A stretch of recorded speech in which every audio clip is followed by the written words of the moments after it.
I don't know, I think everyone knows a Bobby. I think everyone knows some spoiled, entitled little that doesn't enjoy working and that lives off his parents and who's just a bit toxic, obnoxious, a touch racist and misogynistic. Like everyone knows one of those people. And I thought, why don't I just represent them?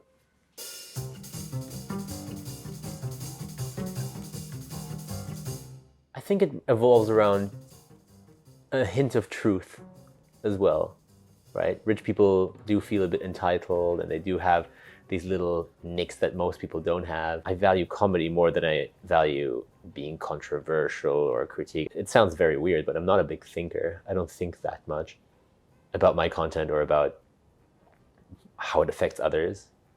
I think about what I think is funny. I think it's sufficient to say that it's been on the controversial spectrum and on the edge, but never too far. And I think that's where good content is. I'm the actor, I'm the director, I'm everything. Like I direct every single person and then I act. I just do everything myself. I orchestrate everything. I shoot and edit everything myself. Everyone's always like, oh, you have the money for an editor. Why wouldn't you pass that off? And I don't want to pass it off. I enjoy it. I'll get stopped like maybe 50 times a day. Some stupid joke and a picture. So it's always that, yeah.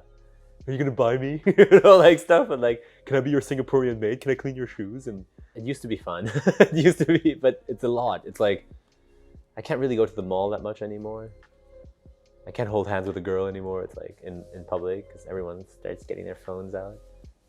But then again, I don't mind. It's not like I'm Brad Pitt and I can't walk into anywhere anymore. I can only pull this content off in Asia.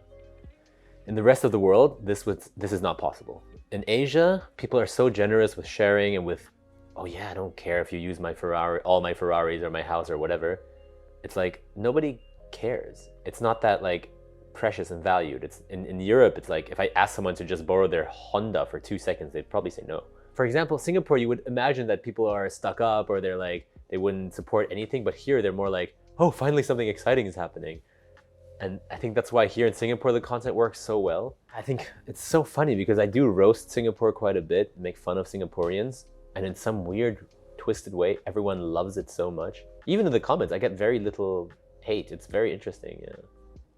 Because I try to be as controversial and as big as possible, but it's just somehow, I guess we need one person to just express it, you know? Like, I think that's what comedians are for. It's like, we have all this opinion that we enclose in our hearts, but someone has to say it.